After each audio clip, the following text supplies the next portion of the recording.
tail shaft on your car, is it operating in phase or out of phase? Just missed it by that much. And how would you know? Let us drill down into the beer garden engineering of that next.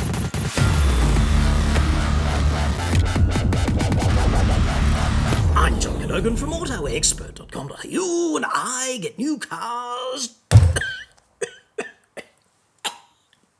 cheap. I do. But Australia only. Website. Card. Now, we're about to teleport to the Fat Cave Physics Lab, which has a beer garden, because Physics Lab, come on. Even so, this is going to be a reasonably harsh one, and I'm not expecting all of us to make it out alive. So if you've got them, set your phasers on stun and prepare. But first... This video is sponsored by OLIGHT. Halloween sale ends tonight, Friday the 28th of October at midnight. And if you are logged in on purchase, you will find yourself getting a free i3E zombie green torch, complete with blood spatter.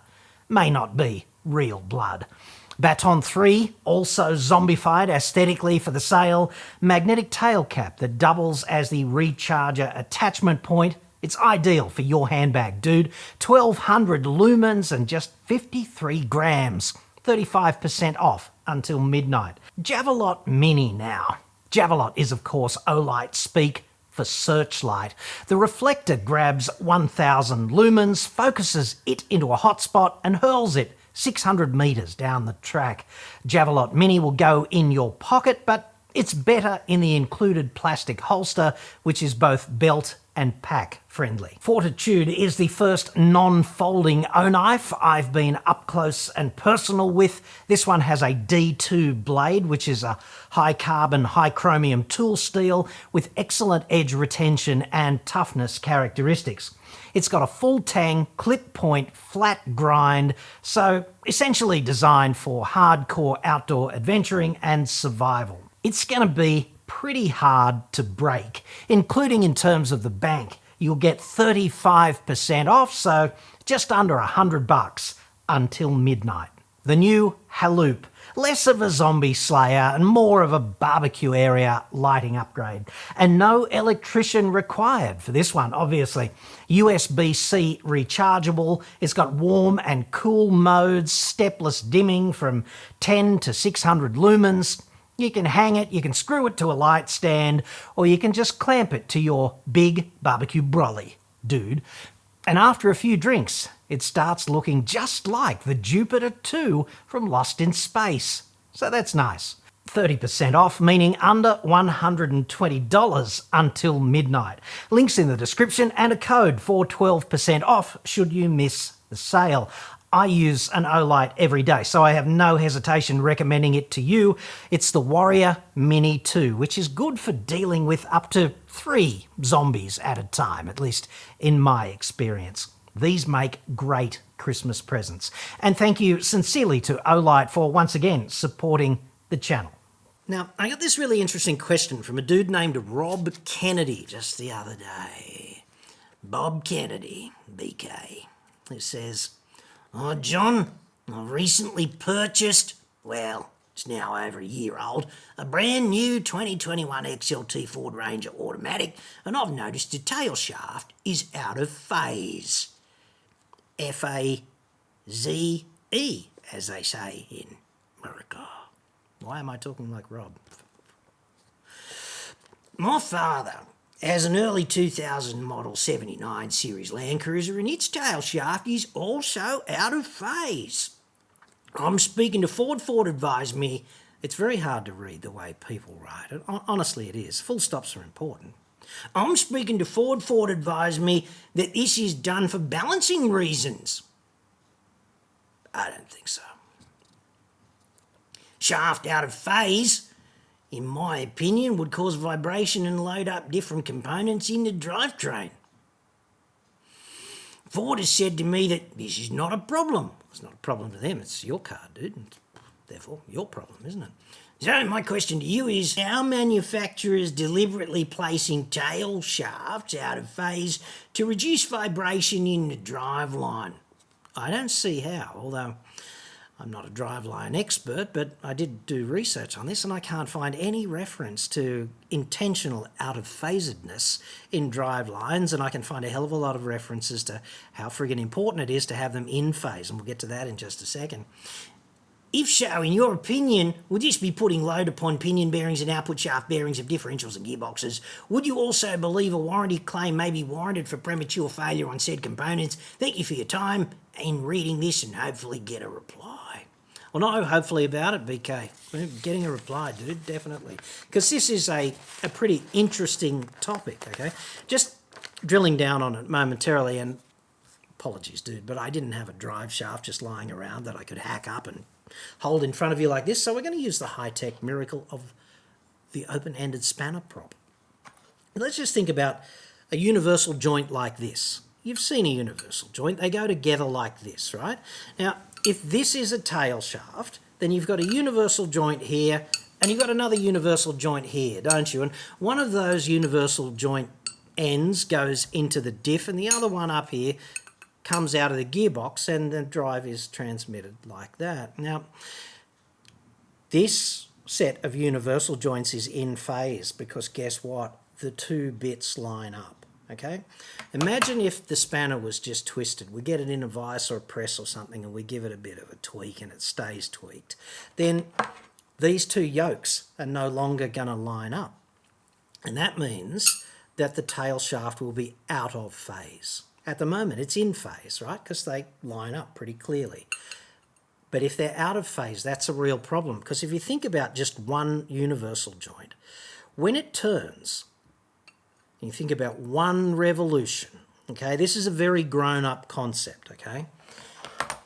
The angular speed of the shaft is not constant over one revolution. It's kind of notchy, and if you ever get a universal joint in your hands and you make it a big angle, like most universal joints will operate up to 45 degrees, although it's not recommended because the wear rate goes through the roof, but they will operate. If you go more than 45 degrees, they get kind of notchy, okay?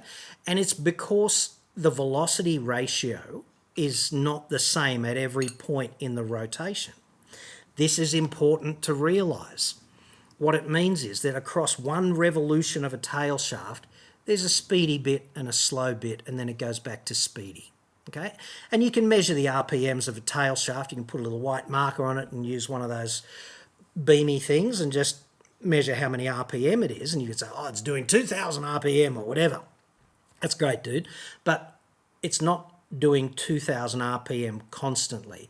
For one part of the revolution, it's going to be a little bit faster, and from one part, it's going to be a little bit slower. If the tail shaft yokes are in phase, the fast bit up this end is going to be in the same position as the fast bit down this end.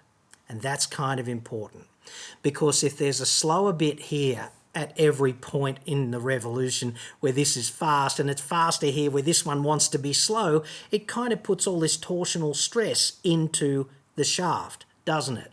And that can lead to vibrations and harshness and things of that nature, which is wholly undesirable. So when you make a one-piece tail shaft, it's kind of important to build it on a jig that makes sure that the yokes welded onto each end to receive the universal joints are coplanar, right? So in line, in a flat plane, yeah? That kind of makes sense. And if you've got one of those shafts where there's actually a spline in the centre, then it's kind of important when you put it back together that you line it up so that the yokes line up and it's not just one spline out. It's also kind of important from a balance point of view when you've got one of these two-piece shafts that you don't put it back 180 degrees the wrong way, because then the first order balancing weights that are welded onto the shaft up one end of or the other, they're going to be in exactly the wrong spot. So it'll actually amplify the imbalance if you do that, right? So if you pull a two-piece shaft apart, just get your centre punch, get one of these little automatic ones, and just put two little pops down here, right? Like that. And then put two little pops there, like that, only two of them, so that when you pull it apart, when you put it back together, you can see the pop marks and they just go back together like, yes.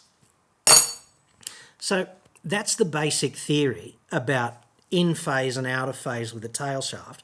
And if you are a driveline expert and you know of any case whatsoever where a tail shaft can be assembled intentionally out of phase to make things better, please let me know in the comments, because I'm unaware of any of that, and I went looking for it additionally. Okay, I went looking for sort of academic design pieces, articles, research notes, whatever, on designing shafts for this reason, and maybe I just had a boy's look instead of a girl's look or something, but I couldn't find any evidence that shafts can be intentionally designed like that to make anything better.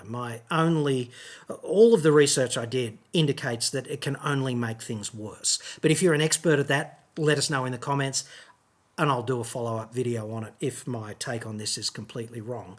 I'm really crying out for your help here if you know better than me on this, okay?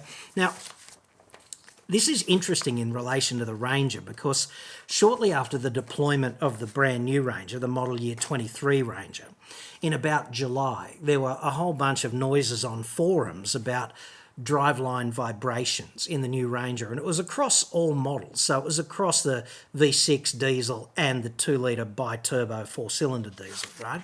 And Australia's second most hated motoring journalist, Joshua Dowling, did a pretty interesting report on Drive on that. Now, this happened a couple of months later, like on the 2nd of September on drive.com.au.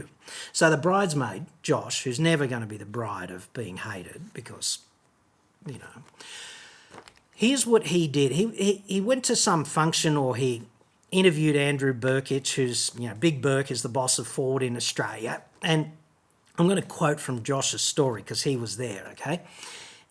The quote is, in an interview during the media preview for the Ranger Rap Tour, the boss of Ford Australia, Andrew Burkich, told Drive, quote, "We've had some Rangers that have exhibited some harshness or vibrations at certain times when driving." The quote goes on and says, "So as part of the pre-delivery process, dealers will do a road test and work with the customer if any issues are identified. If the drive shaft needs to be repaired or replaced, then we will do that." Now, Josh's story goes on and says, when asked to clarify if the tail shafts were out of balance, Big Burke said, "We're not going into details, but we always take customer concerns very seriously. And we are heavily focused on quality as a company." Well, they would be, wouldn't they? Because they're so bad at it. Anyway, he goes on and says, "Our focus right now needs to be on identifying the issues, and if we do have an issue with a vehicle, we need to address it as soon as possible and as appropriately as possible." So we're not going into any details. If the problem exists, and everyone knows it exists, and it's in the media domain as existing, what would be wrong with just manning up, fessing up, and telling everyone what the problem is? Because as I see it, there can only be two problems, one of two problems. Okay, there could be a primary out of balance, which is a matter to do with the weights that get welded on. They're little discs like this that wrap around the tail shaft. They're like washers without a hole that just get welded on, and it's part of the balancing process. So you assemble your tail shaft, you cut the tube to length, and you weld the yokes onto the end of it, and then you put it on a dynamic balancing machine, and you figure out it's just like balancing a friggin' tyre, dude. They put weights on it, only in the case of a tail shaft, they weld them on instead of just sort of hammering them onto the edge of a steel rim or gluing them onto the inside of an alloy. It's a balancing issue. So that's potential problem number one. And potential problem number two is not getting the quality control right at the factory and having this yoke welded at a bit of an angle to this one. And that's a real problem, because if they're replacing the tail shafts, I think it's problem number two out of phase, right? I really do, because if it's problem number one, you could just take it to the local driveline dude and put it on the balancer and balance the bloody thing by changing the weights. So it's probably not that. They could turn that around in a day in major metro centres at least. It's probably an assembly problem with the tail shaft. Now, my understanding of tail shafts in cars is that they have to be within about 3 degrees of bang on to qualify as not being out of phase. And of course, the faster you turn the shaft, the bigger the problem is. So when you're talking about overdriven transmissions, you really are talking about shafts coming out sort of faster than the engine, right? And you're generally not running up near Vmax for the engine, but by the same token, at high road speeds, the tail shaft is turning fairly quickly, and small amounts of imbalance or out of phasedness can have a real impact potentially. And this is kind of that. So I guess what I'm saying is the outtake is a few things, right? If you're driving around and you notice this driveline vibration, you go down all these rabbit holes, like the first thing you would do if you notice a sort of wheel frequency, driveline frequency kind of vibration, is you'd get your wheels and tyres rebalanced. So you just pull them off the car, put them on a balancer, and see if that makes the problem go away. And if it doesn't, then maybe you can get the wheels balanced on the car, because there might be an out of balance aspect to one of the brake discs or something of that nature.